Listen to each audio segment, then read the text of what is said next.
What's it really like to be editor of a music magazine? It seems like the dream job, and I spoke to someone who's behind one of the biggest genre-specific magazines in the world. He is a proper expert, someone who's been making magazines for several decades now. He started out a bit like me, making a fanzine. He now makes a magazine that's had people like Kate Bush on the cover. This is my conversation with the lovely Jerry Ewing. He is the editor of PROG magazine.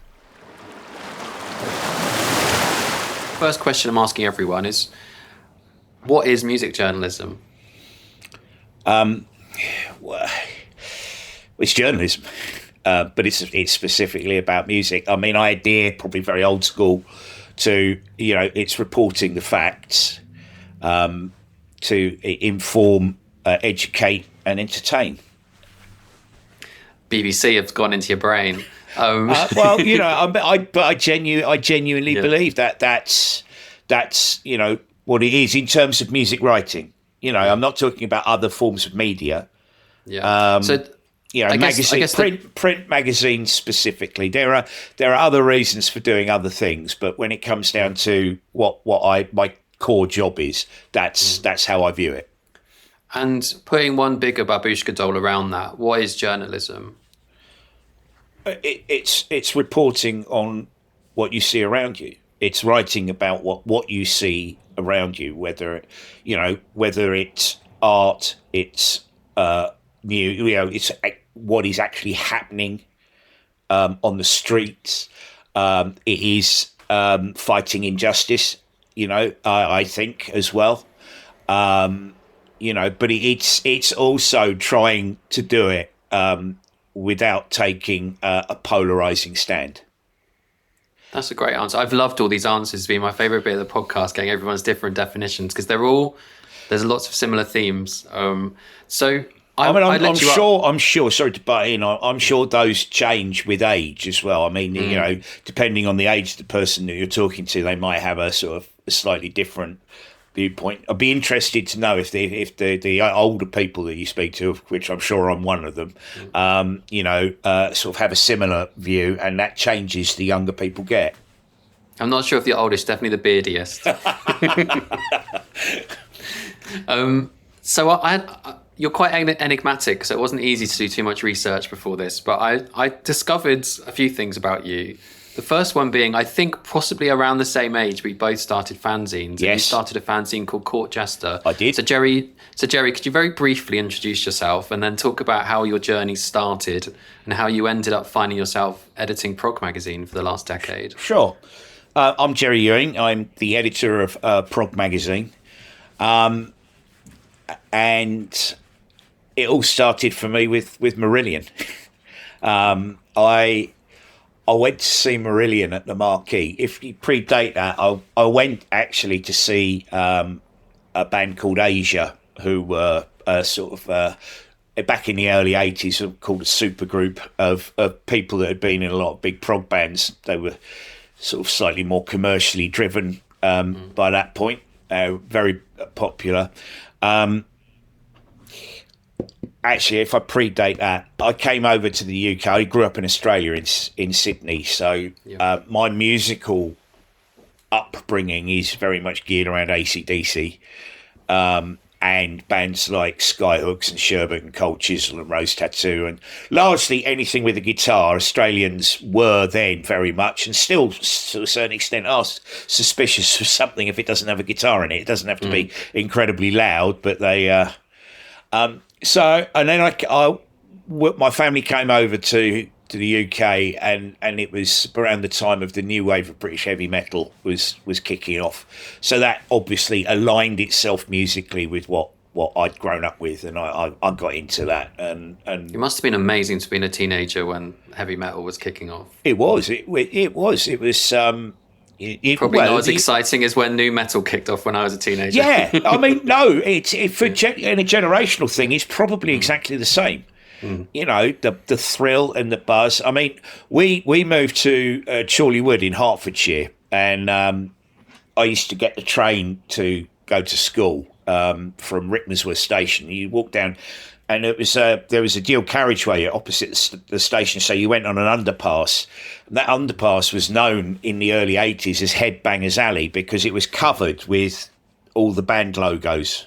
Literally, someone or fans had gone in there with marker pens, and it literally this underpass that took you from one side of the dual carriageway to where the station was covered in it. So it's known as Headbangers Alley. I don't think I've ever seen anywhere with loads of band logos on. I've seen so much graffiti over the years, but never somewhere that's so specific. I know. Well, I mean, I suppose it was, you're talking about, it was a reasonably affluent part of Hertfordshire, so that's possibly got something to do with it. I think it's beyond the time where you could be done for doing it, but how many of those did you put on there? I can't remember. I mean, I'm sure I did a few. But then Watersmeet Civic Centre in Rickmansworth played host to several gigs for a short period of time before I believe the local elders put a stop to that. They had a civic centre called Watersmeet, well, they still do. And I remember seeing Def Leppard and Girl and Girls' School and Angel Witch and Sledgehammer. I mean, this was core new wave of British heavy metal. And they were all playing in my local civic centre, which was opposite the library. But Girl played the second, Def Leppard were first, I think. When Girl played, somebody sprayed the band's logo on the wall of the library, which didn't go down very well. And the guy that promoted those gigs, he did Rickmansworth, he did St Albans, Hemel Hempstead, Friars in Aylesbury, and Dunstable. And there was a little circuit of sort of just out of London gigs. But Watersmeet... It's amazing to think that none of those places have live music scenes anymore.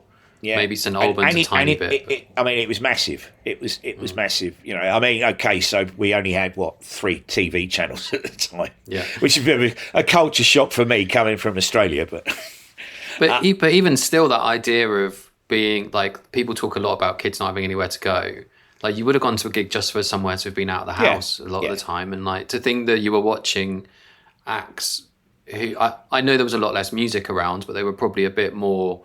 You're probably a bit more of au fait with who they were than if you went to the average gig now. Yeah. So how did Marillion start your journey? So I'd been going to gigs, and then one of my mates at school said, do you want to go and see Asia? We can get some tickets. So I said, yeah, I'm up for that. So he lived in Ruislip. So I went round his house. It was a school night. And I remember going to his house because his brother was going to give us a lift to Wembley Arena, which was where the gig was. And we got there, and his brother had bought Marillion's first 12-inch single, Market Square Heroes, and 3 bows down from the Candy on one side.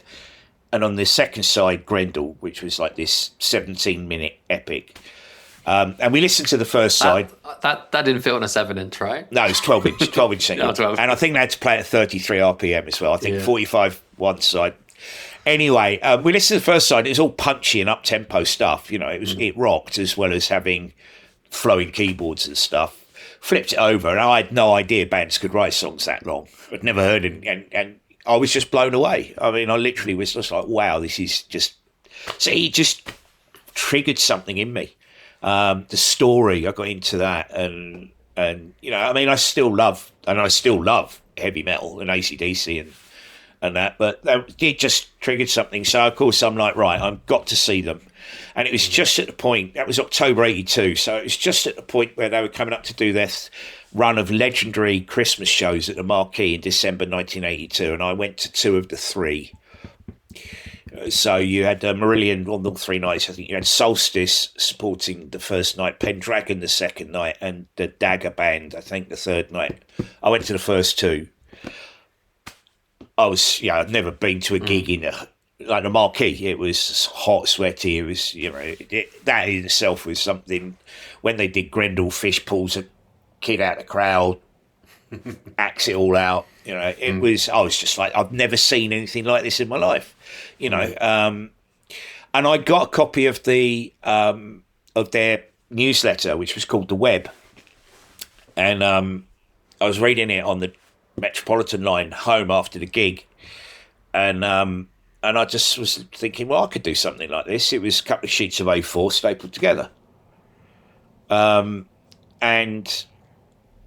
I got home and sort of, you'd see fanzines advertised in the classified pages of Sounds. Sounds was always my music paper of choice. I used to get it at Red Ant Records in Sydney 3 months late. But it was like, it opened up to, I was already reading this and thinking, God, all these stories are amazing. How do I get to do this? I don't think I've ever read a copy of Sounds, actually. I was too young for it. I should grab an archive one, because everyone always talks about how great the writing was and what they covered. And it was fantastic. I must have read pieces from it in like writing collections and stuff. I'm sure you have. But the stories of them going on the road with bands, it was just it really captured my mind, because I was like, well, that's what I want to do.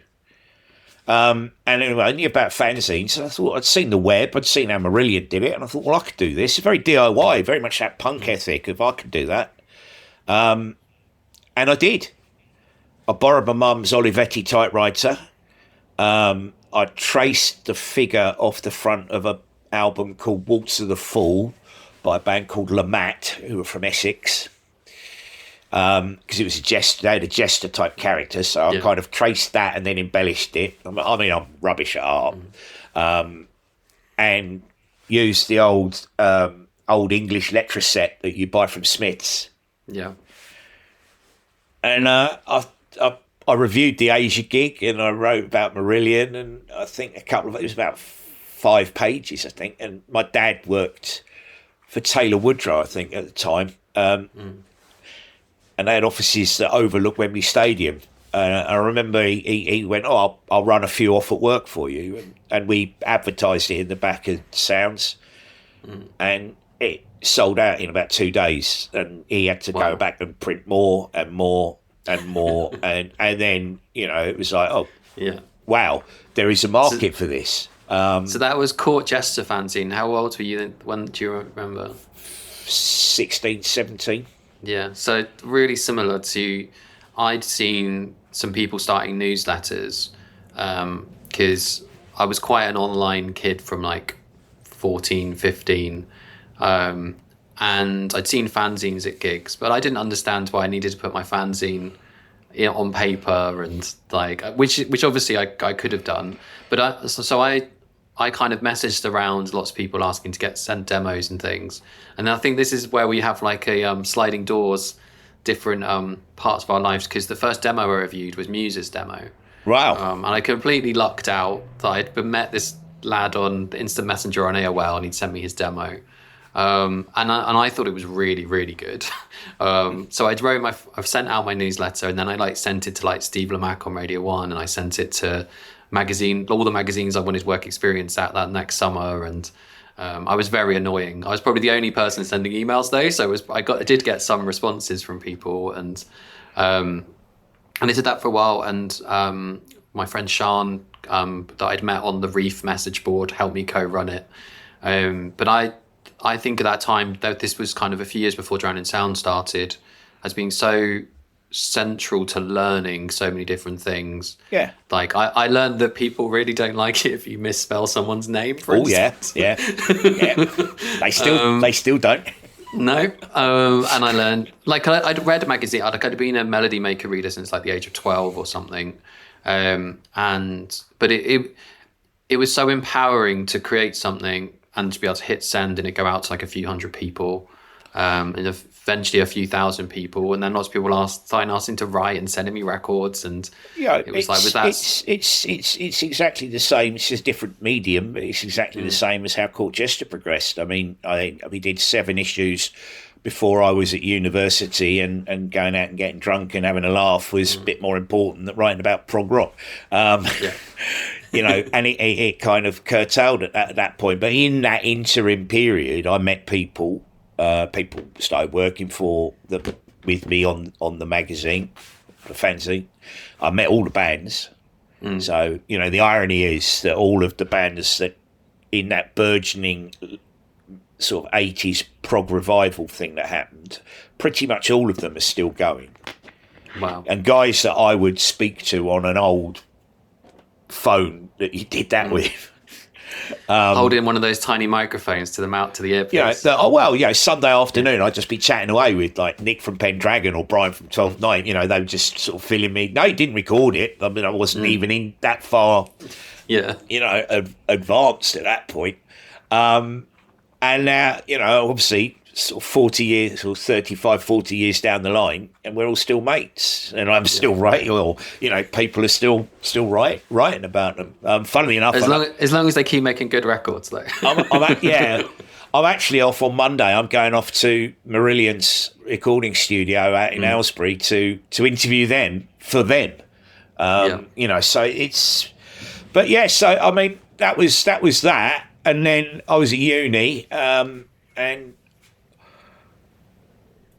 all I wanted to do was, if ever you got careers chats, it was like, well, I want to be a music journalist, and they just look at you blankly and go, "Have you thought about going?" Have you thought conversations? Have you thought about going to printing college? Which at that point was about the only way you could get in. And I had a job as an editorial assistant. Centaur Communications, working for Marketing Week, because I'd done marketing as my degree, and management side of it, not the economic side. So I hated it. I mean, it was just like I had nothing in common with these people. I didn't really like marketing.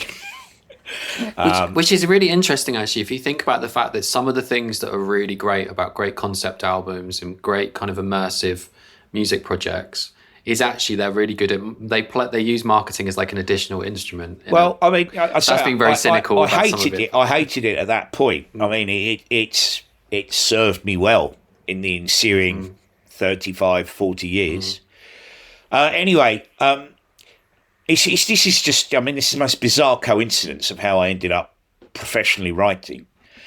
I was at uni with a guy called Dave Shack, who now is Iron Maiden's manager along with Rod Smallwood.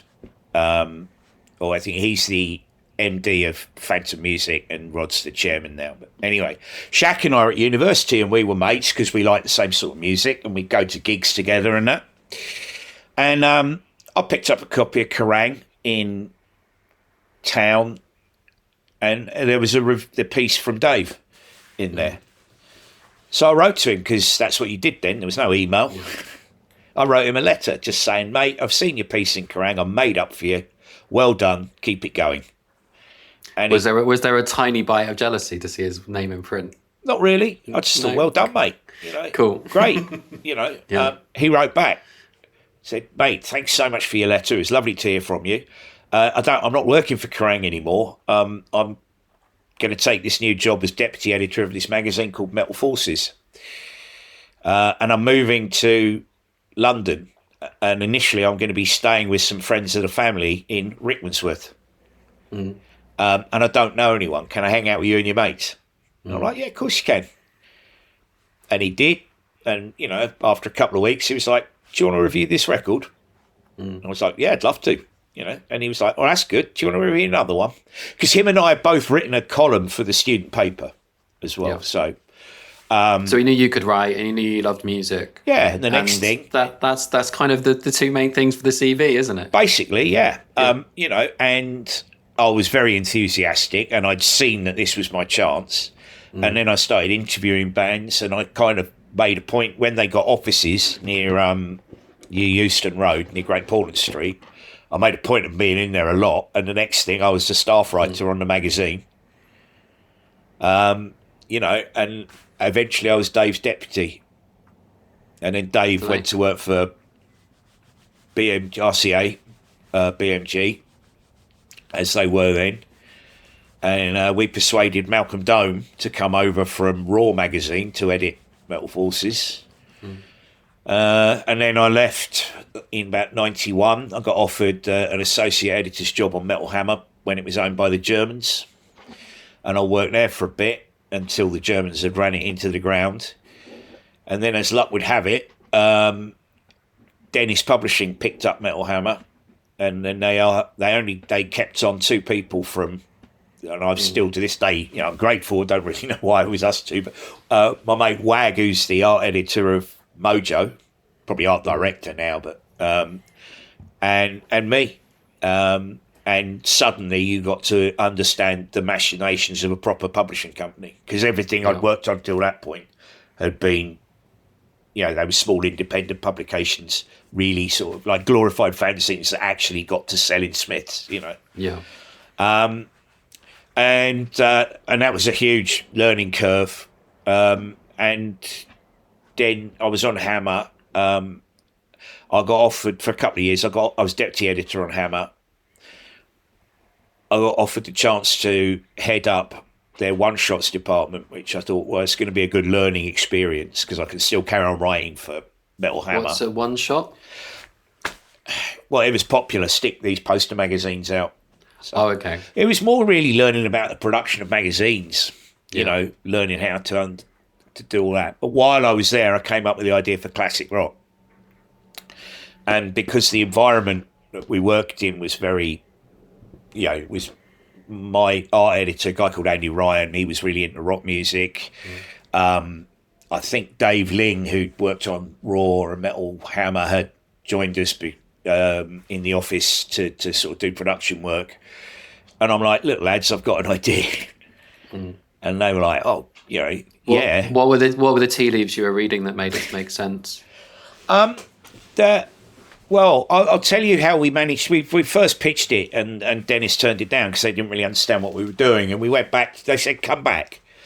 The figures don't quite work, and we don't quite understand. We've got Metal Hammer. Why do we want this?" So we kind of went away, and I came up with this thing. I said, "Well, if you've got a triangle, you've got Q, Mojo, and Kerrang at each corner, and in the middle is all the bands they won't touch with a barge pole, and that's where you put classic rock." And they understood that. Do you remember which acts it was that you felt weren't getting the... Yeah, it was people like Guns N' Roses. Well, Guns N' Roses did get covered, but, Queen at that point, a lot of the melodic rock bands, all the big American bands like Journey and Foreigner were, these bands had massive fan bases. Even Iron Maiden and Marillion and, the prog bands, Mott the Hoople, they were in the first issue, I remember. And I remember the first issue, but we put the Manic Street Preachers in, and I remember... Gillian Porter, their PR, saying to me, "What on earth do you want the Manic Street Preachers in there for?" And I said, "Because one day they'll be a classic rock band. That's how they'll be viewed. And we think every issue we should have one band who if you're into that sort of music, this is a new band that you're going to kind of like." And I think we even in that first issue of Classic Rock, we had a thing called Meet the New Prog, same as the old prog ? Which put the idea that the likes of Radiohead and Muse and... Spiritualized and bands like that were actually taking the musical sort of side, not the fantasy and goblins and sidelong epics, but they were taking a lot of the musicality from progressive music, and they were moving it in different directions. Well, they could use George Bush as their goblin, so it was a bit easier.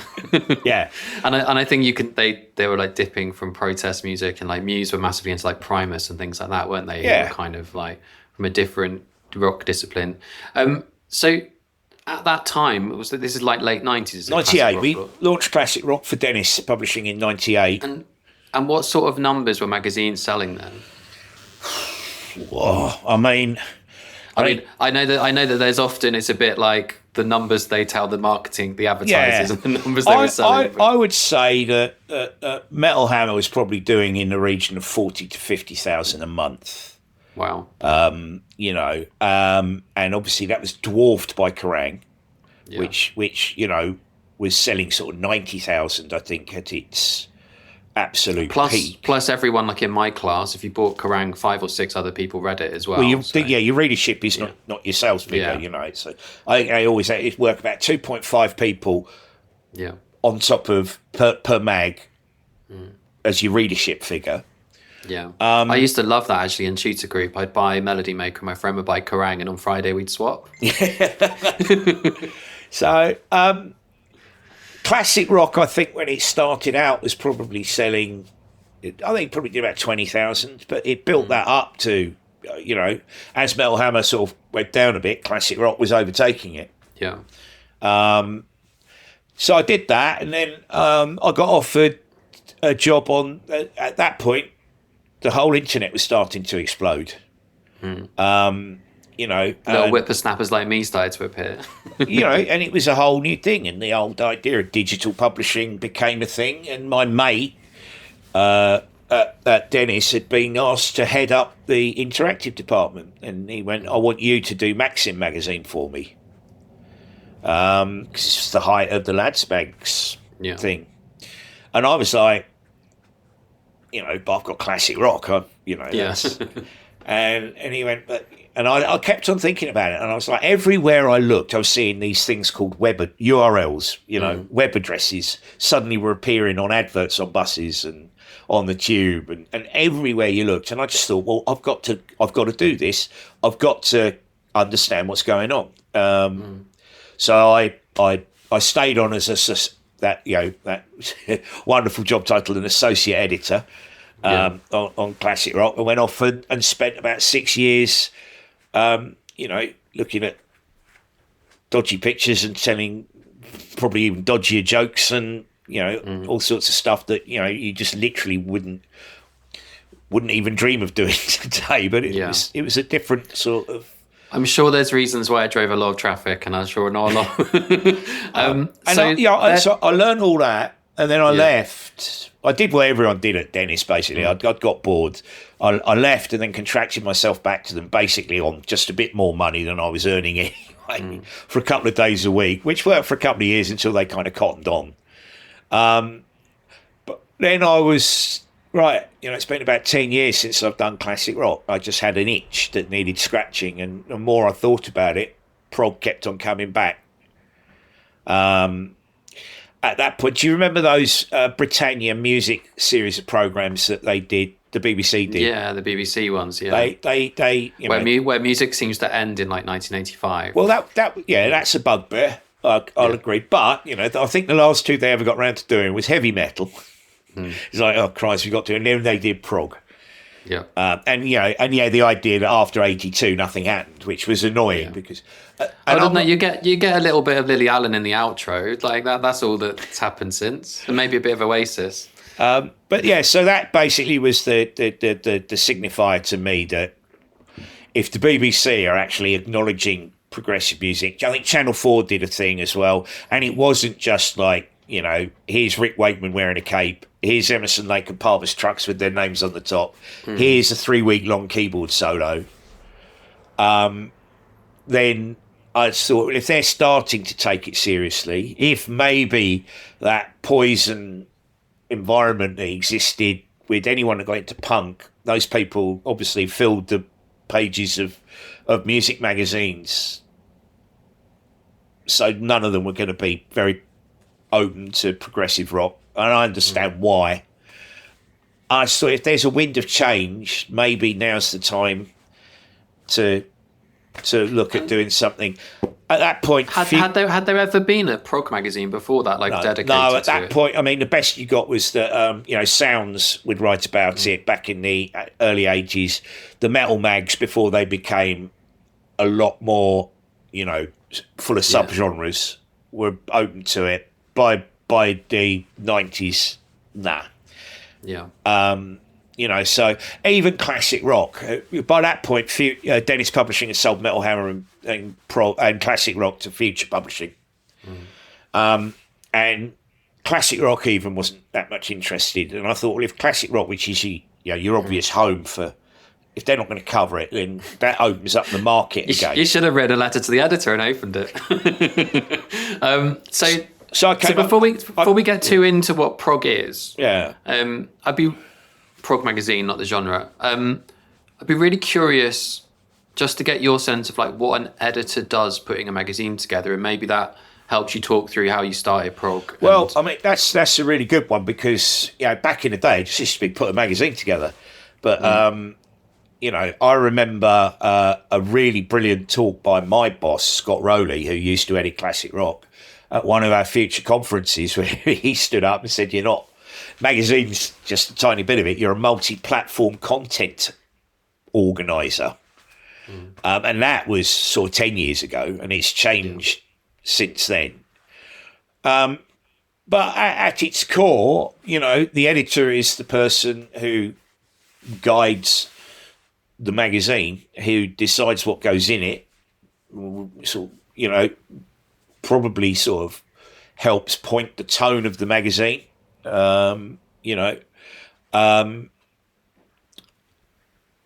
with his team, decides who's going to interview who's going to write what, organises getting all that copy in, reads it all. It then goes through the production process of, a second read, goes to the art editor who designs it.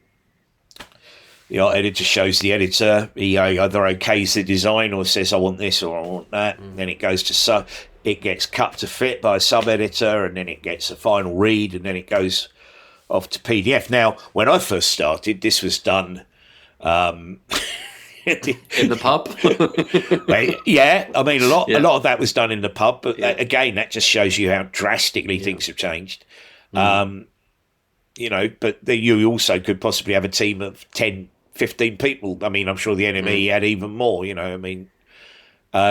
Classic rock, prog, and metal hammer operate on teams of about 4 people. Yeah. In the office, you've got wider teams. Yeah.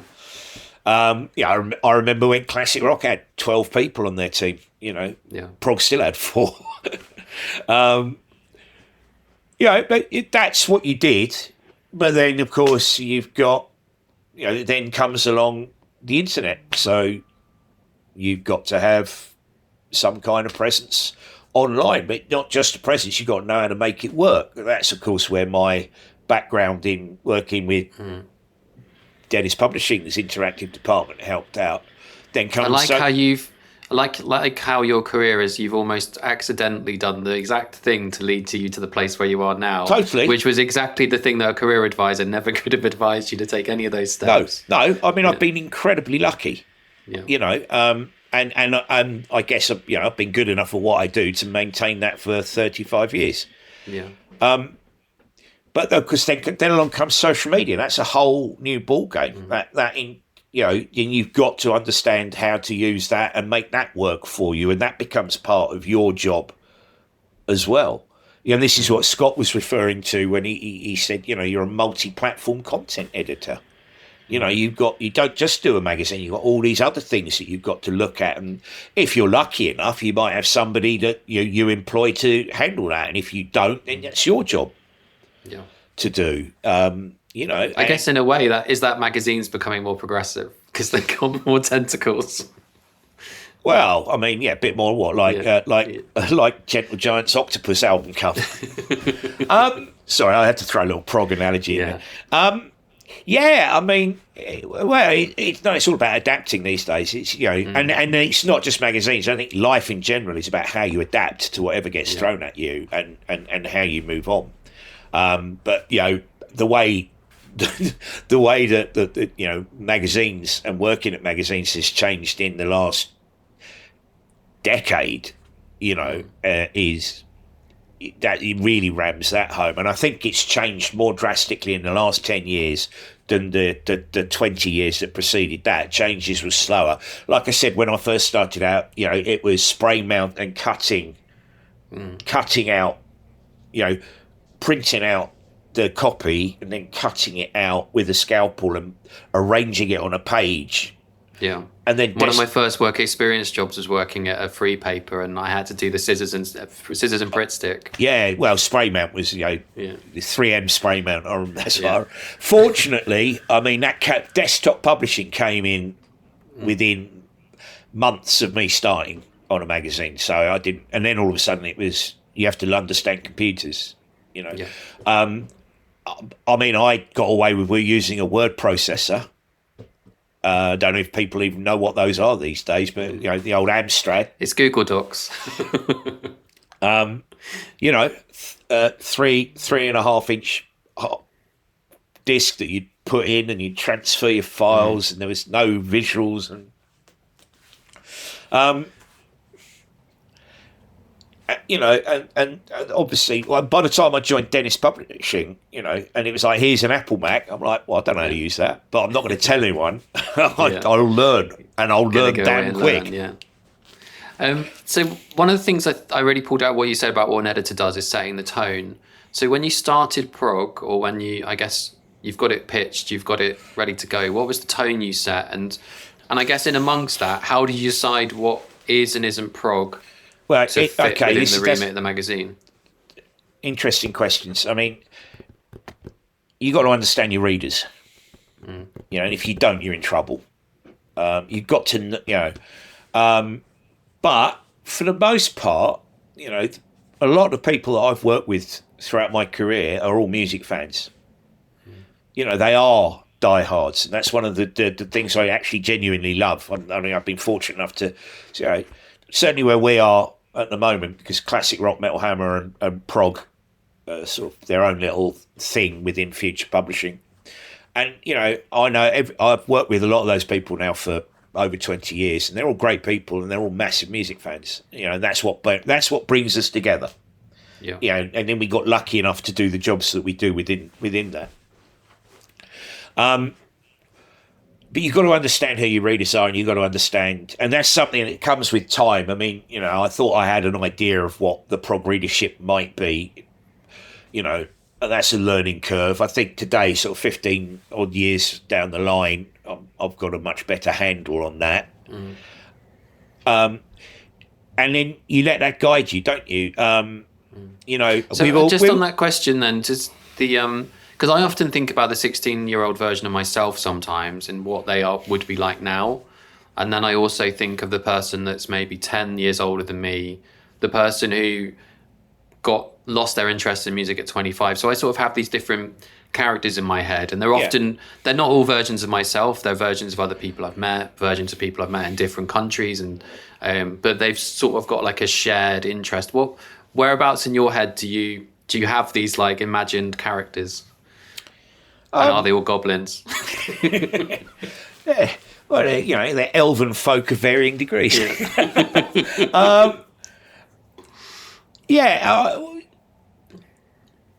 Right. I mean, with prog, right, for our readers, it's the music that matters. That's a great way of describing it. To them, they're not interested in sex, drugs, and rock and roll. That's classic rock's job. Right.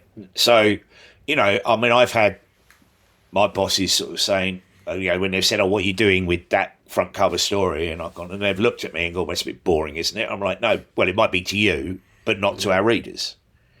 You know, they're not interested in gimmickry. You know, they're into the music. So if you start with that as your base, that's what we've always sort of done. It's, you know, it's mostly about the music. You know, they're more interested in how that was put together than what the band were doing after their recording session, for example, you know. Yeah, and that's a really interesting way. Like when you say setting the tone, it's like the tone is we're interested in the music, which I know sounds so obvious, but it isn't. We're for fans. A lot of magazines, we are fans, just like you. I mean, you know, I've heard every accusation about me that, you know, is wholly untrue. Over the years, because that's just the way things are, you know. It's like, no, you know, oh, he doesn't care, he's only getting paid for this. It's like, well, actually, you know, I'm doing this because it goes right back to what got me into music in the first place. You know, so yeah, it's understanding, you know. I mean, we all remember the NME and the Melody Maker being, and they did it brilliantly, you know, but it's ridiculing everything apart from what they wanted people to listen to. And that's great. I don't think that market really exists anymore, and that's certainly not an approach that we decided we weren't going to, you know, win. I've been thinking how, in a weird way, that's kind of what the alt-right and like GB News and things do now. Like the bulk of what they do is grievance and criticising other stuff that happens in the world, and it's almost like that 21-year-olds kind of just like joking about Kylie albums has now become criticising your political opponents. But anyway, it's a whole sub thread of my thinking of whereabouts we are in culture. So would you say that because the one thing I found really interesting when I first read prog, and I'm not a regular reader, but I've definitely read a few issues, especially as you've written lovely things about artists I've worked with, like the Anchoress. But when I've picked it up, I've been really surprised what does fit within the prog world. So like 65 Days of Static had an amazing feature that I read, one issue I picked up, and they're a band which I was like, oh yeah, of course they're a prog band. And then you had like a piece on Hannah Peel and a piece on Jane Weaver and Anna von Housewolf and all those kind of artists that I really loved. And I hadn't, like, obviously Muse and Kate Bush are sort of two of my favourite acts, and they both are quite clearly prog acts. And then like things like Mastodon and things like that, where I hadn't really thought about them being prog. So I'd be curious if you even have like boundary lines of what is and isn't in the magazine. We do. I mean, some of our reader critics would probably argue that we don't, but we do. When we started out, we look, you can either go, let's just write about the classic 70s bands, which obviously there's a big portion of our readership that's what they'd love us to do. Yeah. And I'm like, well, magazine's not going to survive very long if it does that. But also, I'm hearing progressive music. I mean, prog didn't just die in 1978 or 9. It carried on. It had the new wave of British, or the new prog revival in the 80s. And then, in the 90s, it was kind of a fallower period, but prog metal started to become a thing. And that kind of helped interest. Then the internet, when the internet came along, prog kind of used it very well. News groups, it became a cottage industry in a way. You only have to look at the way bands like Pendragon and IQ adapted very, very quickly to putting their own records out, doing it themselves through their own websites. Obviously, on the back of that, Marillion did the crowdfunding thing with Anarachnophobia, which has become a recognised model now. Which I think Radiohead took quite a lot of inspiration from. But if you look back, it was the 90s, and it was Marillion that did that to start with. And they'd probably seen bands that they were around with in the 80s. Well, look, they because Marillion do it all themselves now. They've got their own label and their own studio complex, and it's obviously in today's music business, that's probably a healthier way to go. Yeah. But we took the view that progressive music, its reach was quite wide. You could hear prog influence in Radiohead and Muse, like you said, at one end, where it's branching into the mainstream. At the other end, you've got bands like Meshuggah, who are incredibly heavy, but inspired by Marillion. You probably can't hear that, but they'll tell you that that's, where it was like, well, I think to get any kind of longevity going here, we've got to accept that prog is a broad church, and then just go, right, we're going to write about all of it. We write about progressively inclined music. The title might be prog. I mean, that really happened. I mean, and some people see that as just being a specific part of progressive music. We just see it as an abbreviation of progressive. I mean, I remember sitting there with Scott Rowley on day one at Future, and he was going, well, what are we going to call this magazine then? And I'm like, everything was thrown at prognosis and all these sort of things, and it was just like, well, it's a bit tacky, isn't it? And it's like, I remember classic rock. We were going to call classic rock Circus, inspired by the US magazine Circus. And I remember just towards the end of the whole research and development process, or actually as we were about to go to press, the publisher going, I'm still not taken by the name. And of course, we're all in a meeting, I'm getting a bit huffy.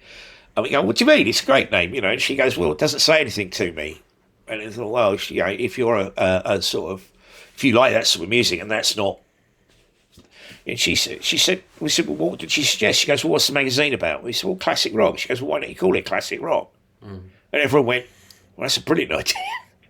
Because I like how both of the titles are like sections of a record shop. Well, yeah, because they're niche. I mean, what we considered niche publishing now, and that's why these magazines still work, because they recognise their little niche, and that's where they pitch it to. We don't put Kate Bush on the cover in the hope that somebody that likes Kate's poppier stuff might pick the magazine up. We do it because we know that we've got diehard fans that want in depth on Kate. A lot of the artists though that you mentioned, they just fall within that. You can hear, I mean, Jane Weaver is not going to deny to anyone that she is influenced by progressive music. A lot of them really don't. It's because it's not a dirty word anymore. Record company marketing people, and band managers might be a bit sniffy still, but you know, I'm sure the Spotify algorithm doesn't necessarily treat it as this is what we should put on New Music Friday. Well, but I think that's an industry thing of because I think it's interesting to me that it's in fact like Drowning Sound's name. I thought about it like there was tons of other working titles, and I say this as I was like 17 doing my A levels when I came up with the name. But I really wanted something that captured my emotional connection to music rather than being too specific. And actually, in a weird way, we failed a little bit in trying to define who we were, because I didn't want to define who we were. I liked the fact that we could cover like really thoughtful hip hop, 1 minute folk music. And we were basically an indie magazine, like pretty much that was our core. But like for instance, when we started covering Paramore, then that started to define us because we were one of some of the only people writing about this successful band. And I'm like, yeah, but the next thing I wrote about was Alluvium, who makes like beautiful ambient music. And I think that the boundaries and borders of what a magazine is and isn't are always really interesting to me. And I think that I think one of the things that's really clear about what the magazines that have survived and thrive is that they're really clear in what they are. Yeah. And then they allow that to expand. I think that's quite a it goes core back. thing. It goes back to what I was telling you, Sean. That you know your readers, but know what you are as well. You know, be comfortable in your own skin, and be comfortable with your readership, and then they'll feel comfortable with you. I was very comfortable having a very melancholic name to define who we were. It was emo and it was sad. Of course, you know these things work at at different times. So you know, I mean, obviously you've got gatekeepers in any genre, and you know we have readers that don't like the fact that we don't just write about Yes from 1973, and I get that. Yeah. But progressive music isn't just what was recorded. You know, my big argument about what prog is you know people go, oh, it's just Yes and Genesis and Emerson, Lake and Palmer, and I'm like, okay, well you listen to those bands because Yes didn't sound anything like Emerson, Lake and Palmer, and they didn't sound anything like Jethro Tull, and they didn't sound anything like King Crimson, who sounded absolutely nothing, you know, like the Moody Blues, you know, who sounded nothing like Pink Floyd. I mean, there was certain sort of sonic track, but those bands didn't actually sound anything at all like each other. So how can you say, well, that's progressive rock? Because if they all sound unique to them, there's surely you know, it's the ideas that they're coming up with. It's and do you think the ongoing it's the way they approach making their music that sets them apart. You know, it's this refusal to pander to orthodox song structures, to take in influences that you're told aren't going to work with each other and make it work. That's progressive, right? It's not a sound, because if it was a sound, Yes would sound like Emerson, Lake and Palmer, and they don't. So you apply that to, you know, the modern day, and then there's all sorts of stuff. You know, Mars Volta, Coheed and Cambria, Mastodon. You know, you said you wouldn't have thought of Mastodon. Well, they're very heavy, but all their albums were concept albums, and they ended up, you know, by the time Prog magazine came out, you know, Crack Sky was like the proggiest thing you could listen to, you know, in 2009. At the end of the first year of Prog magazine, I had the BBC on the phone going, can you explain to us why Muse are at #1 and this band called Porcupine Tree are in the top 30? You know, and the title of the magazine, is it Prog full stop? Yeah, it's just Prog.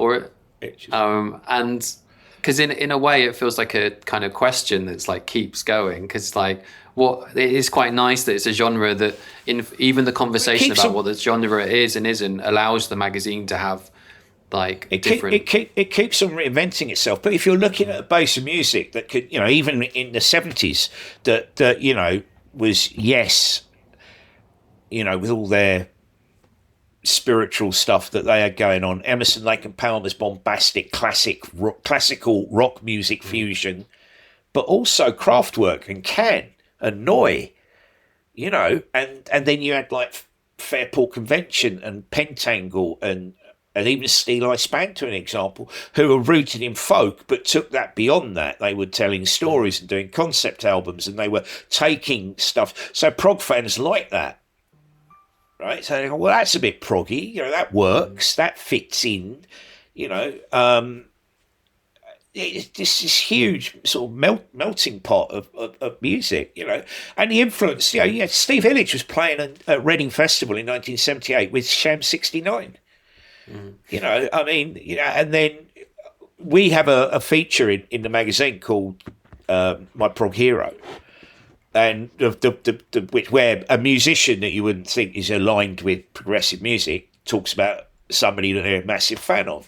And those early issues were just full up with all the old punks of Jean-Jacques Bonnel talking about his love of Caravan, of Captain Sensible, who's a massive prog head, of Woody from Madness being a huge Steve Hillage fan, and then you've got, I was at a Dolby Atmos playback of the last Tears for Fears album, which Stephen Wilson had done, and Roland Orzabal pipes up. I suppose I feel where we're at with our career now, the music I think we're most likely aligned to is progressive rock.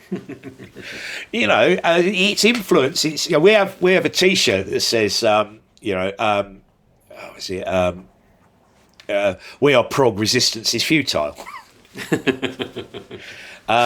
It's and you continue to hear the influence. I've always been fascinated by progressive music because it's interesting, and I love the fact that bands keep on warping it and doing something. You can hear that influence, but they're doing something quite sonically different. It's always an interesting journey that you're on with progressive music. So I've only got a couple more questions for you, and I'm very thankful for your time. That's fine. It's been a pleasure.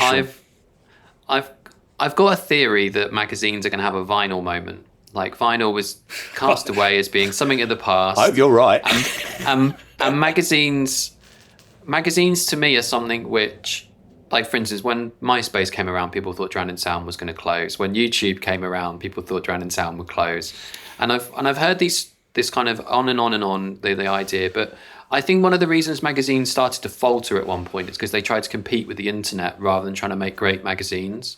Yeah. And I think there's something in a lot of what you've just been talking about knowing who your readers are, making something for them. And prog fans, they like collecting physical products. Yes. They like the artwork. They like everything about what you do as a magazine, to me, points at the people that were still buying vinyl when they it like wasn't cool to buy vinyl. Hefty 14, 15, 16-page features on their artists.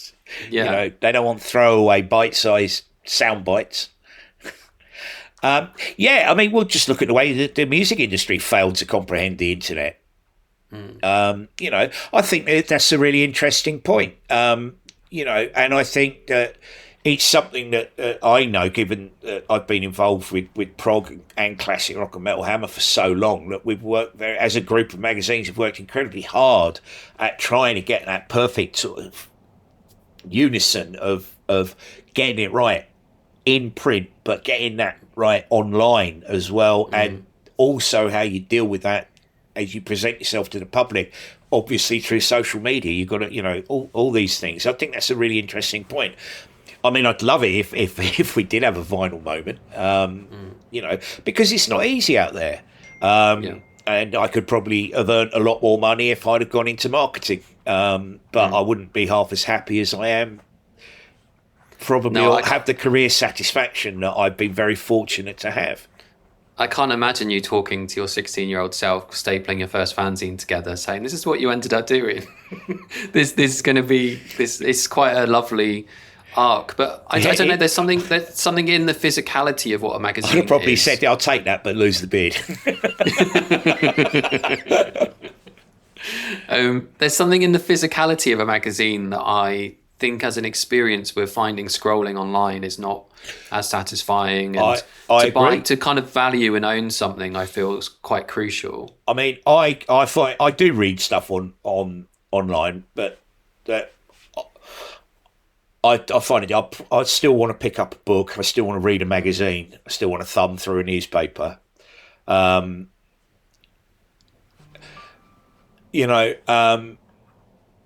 But obviously the internet has changed the way that we have to deal with things. There was a time where if something happened, you could write about it and it would go into print 3 weeks later and it would be like exciting news. perfect example of that is that, Mike Portnoy has rejoined Dream Theatre. The news broke yesterday afternoon. I had a chat with my news editor this morning. Are we going to do anything? It's going to be old news by the time the mag goes on sale, even though it's a big story. And I'm like, no, unless we can get something unique, which case we'll do something different in that issue.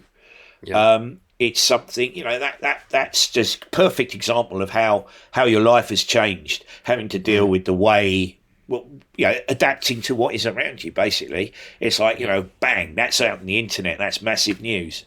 A byproduct of that will be there'll be a much bigger story and maybe a cover story in the print magazine further down the line, but we probably won't even mention it in the news section of the next issue. One of my other theories is that great magazines or great publications are closer probably to cartography than they are to kind of like fiction writing. And cartography, the art of making a map, and that sometimes, in my mind, the magazines that I really loved have given me entire new worlds to walk into and have guided me towards things which I maybe wouldn't. And I think what I really love about a magazine is you can dedicate space to something. And I think it's the physicality of, we decided here's 4 pages on something. I totally agree with you. And I mean, I'm very fortunate that, the area of music that we specialise in is probably, they're diehards. Someone once said to me, he goes, probably Classic Rock and Prog magazine will be the last 2 print magazines standing because their readers still want that sort of thing. If you go back to when I was working on Maxim Online, I used to get people going to me, well, this is the death of print, isn't it? And I'd be like, well, no, not until, and that was 20 years ago, and they still haven't come up with a decent page-turning alternative online, and I think until that happens, there's always going to be, in certain areas, there's going to be room for people wanting to read something in paper. We're lucky that we have dedicated fan bases of music that are passionate about that, and therefore, and particularly lucky that prog is probably the only. I mean, there are foreign language magazines that cover prog, but I guess in the English speaking world, it's prog magazine. So we're lucky that we kind of that figurehead for them. So last question, as I asked you the music journalism one at the start, I'm just generally curious where you think the future of maybe not just magazines but music publications could go, and I'm hoping that you come up with quite a prog AR kind of, you hold your phone up and the magazine swirls around you. Well, that would be lovely, wouldn't it? I mean, I like everyone else have seen the rise of AI. We always knew it was coming, with trepidation and interest, and I'm very pleased to say that Future's approach is very much, you don't use it, it's not working properly anyway, but nothing can compensate at the moment for something. I could see a time when we actually have a cover line that says written by humans. Yeah. No, that's something that I keep thinking about. Human-made products will be the new fair trade. And that's going to be more and more challenging. The biggest challenge, I think, that, along with the fact that magazine sales are decreasing, there's no way around that. That's a fact of life.